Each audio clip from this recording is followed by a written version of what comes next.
Hey guys, how the hell are you? Today we are going to do a new iFAQ video. I'm going to answer a whole bunch of questions for you, starting off with this one. Can you do a behind the scenes video, mate? Love the content and would love to know how you do the edit. I am so glad that you asked because right now I am streaming live on Twitch as we shoot this video. So what I have started doing since I've been unemployed recently is I am a Twitch streamer now. And I am streaming so that I can show you guys what my process looks like. The recording of these videos, the recording of the songs that I do. All sorts of cool stuff like that.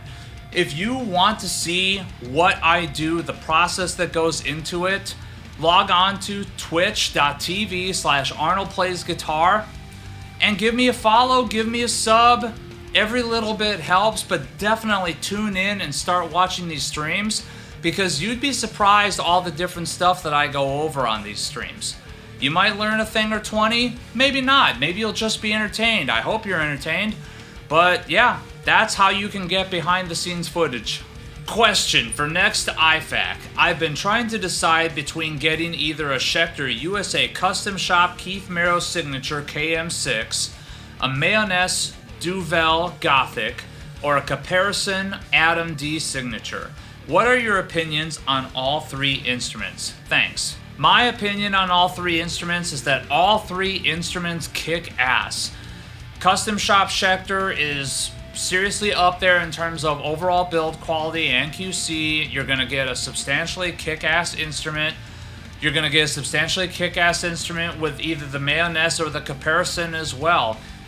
Honestly, like trying to decide between them is a little rough. I think it's a matter of just saying, okay, what matters to you? Do you have to have active pickups?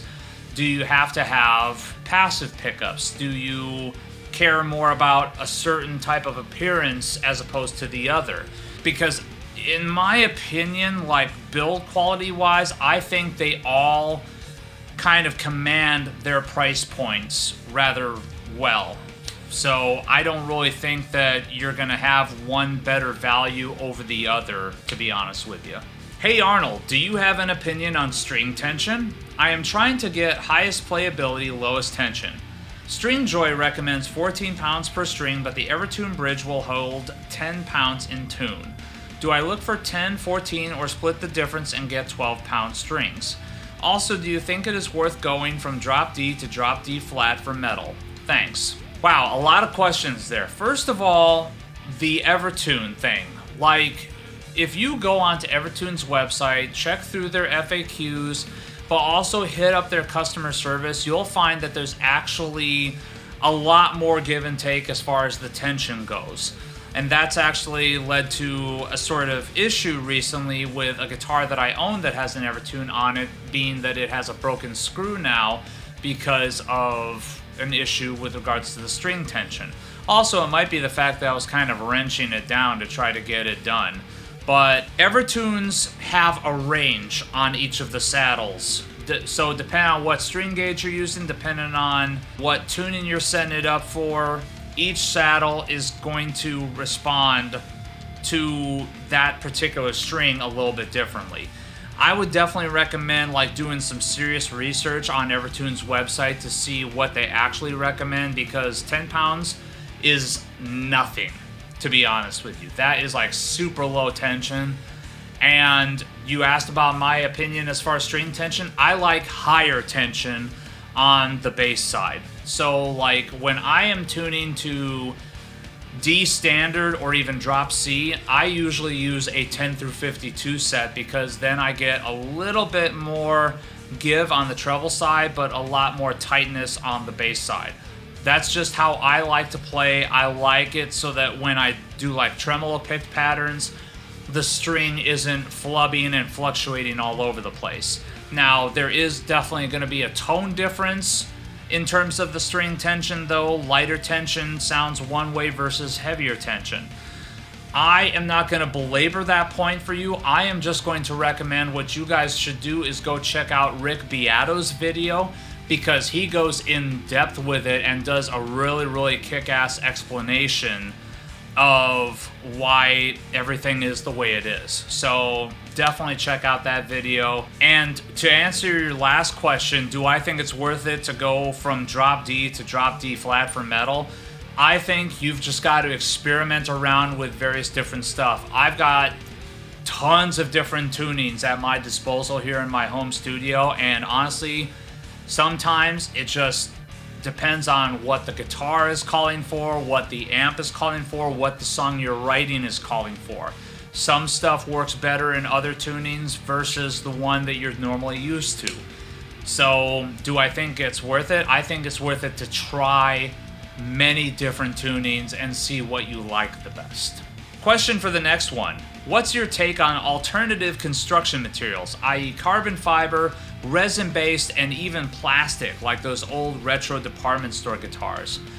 I think it's cool that we've got all these different options at our disposal, and I think, like, for starters, you know, you guys have asked me a lot recently about Aristides. I think that brand is killing it, and if anything, I think we have definitely proven that something without any wood can be an absolutely kick-ass instrument, especially for metal.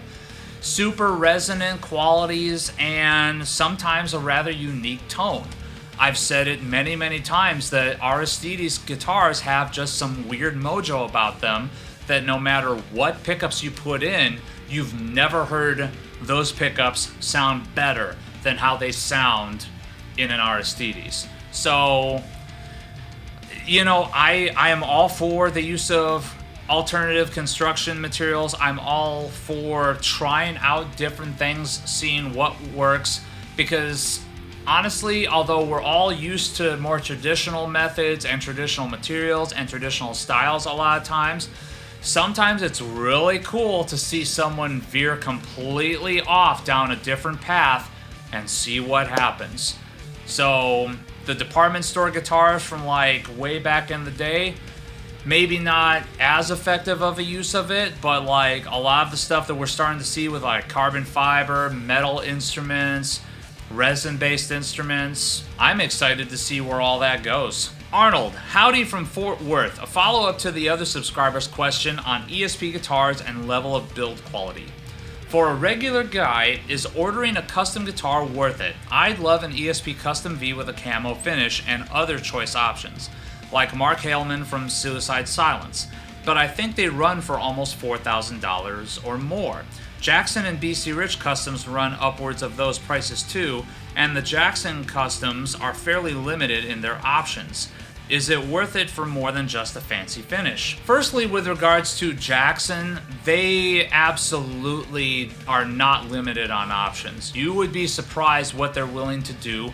It's just that it will cost you, is the thing. Because a lot of times your requests for a custom instrument, that instantly adds master builder upcharges. So that is what you need to worry about with that. But Jackson Custom Shop will do literally anything. Like if you want a guitar with a giraffe's head on it, they will figure out how to make it happen. Now, to answer your question about if it's worth it for the average Joe guitar player to invest in a custom guitar, what I would say is, do you think that there's certain options that would make this a be-all, end-all instrument for you?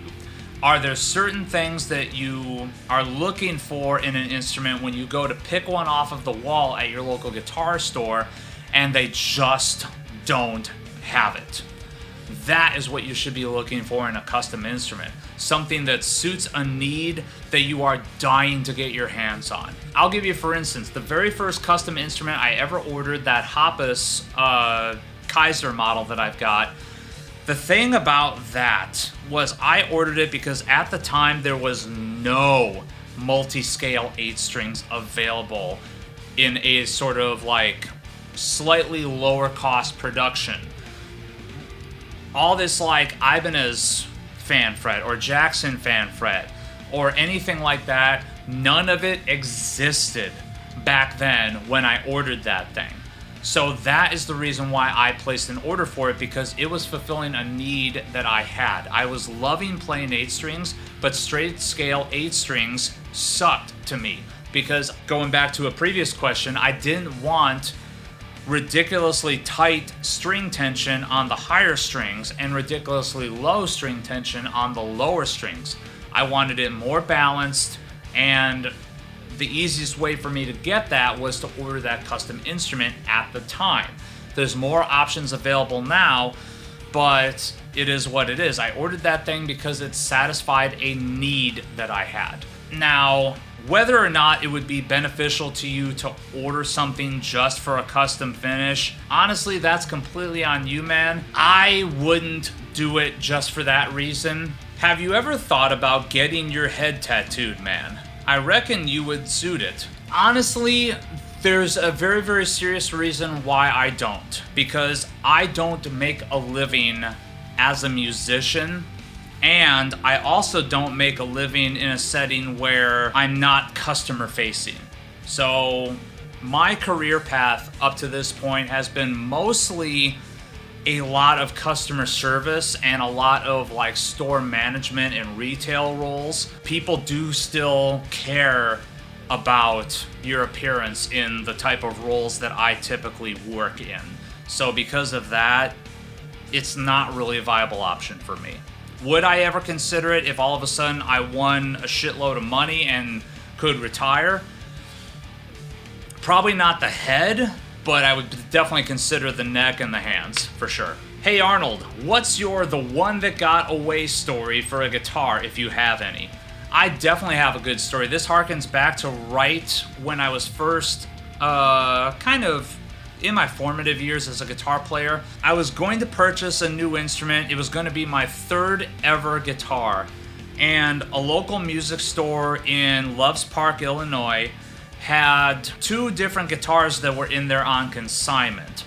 One of them was a BC Rich ST3 that had been gutted and had like a lot of work done to it to make it a, instead of a 2 single hum guitar, it had been turned into a 2 hum guitar. The wood was very, very soft on it though, so it was like I don't know if it had rot on it or something, but it was not an awesome instrument. But at the time, I didn't know that. At the time, I just thought, hey, this is a cool guitar. Someone had also put on an aftermarket Floyd Rose that they had kind of butchered that job on. There was a lot going on with that instrument. Looking back on it now, that's kind of a piece of garbage instrument that I owned. But at the time, that was a front runner. The other front runner, though, was an Ibanez S540Q. Do you remember those? They had the low pro edge bridge system on them, the gold hardware. This one had that sort of turquoise aqua burst on it. It was a rad instrument. And god damn it, when I made the decision to go get it, I walked into that shop and the owner told me, you just missed it by about an hour. The owner came and picked it back up. So yeah, that is the one that got away from me, because god damn it, if I shudder to think at what may have happened in my playing development had I had that as my next instrument instead of that gutted, practically destroyed and botched BC Rich ST3 that I picked up instead. Do you think practicing through studio monitors is good enough? Sold my katana since it was underutilized. Yes, I absolutely do, because that's exactly how I practice in here. Granted, I've got a tower of power and I can load up any amp I want, or I can load up an amp sim, but literally, even though I've got this cabinet up here from Vader, I don't really use it. For the most part, I do all my recordings straight in, and what I hear when I play is through the monitors. So absolutely, I say if you've got a setup, regardless of what that setup is, fucking fine. That's great. Use that setup. It's not necessarily what your setup looks like, it's that your setup is working to the point where you can actually keep practicing, keep writing, keep feeling inspired.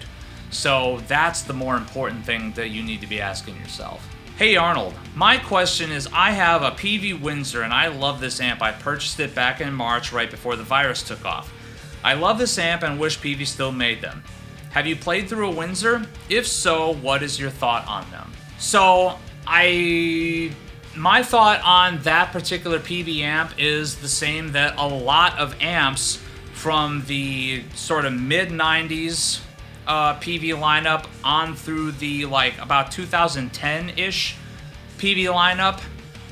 There's a lot of high gain options in there that I just did not gel with, probably because I didn't know what the fuck I was doing as a player or as somebody who dials my tone. I would love to actually have a chance to go back, play through one of those things again, and see if I get different results than what I got back in the day. Back in the day, it was not a bad amp by any stretch of the imagination that I can remember. I know a lot of people talk about it being a sort of like JCM 800 clone, and to quote my buddy David on this, it's not really a JCM 800 clone.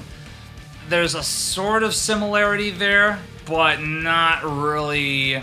There's a sort of similarity there between a JCM 800 and a Peavey Windsor, in the same way that there's a sort of similarity between a super high gain Marshall and a Mesa Dual.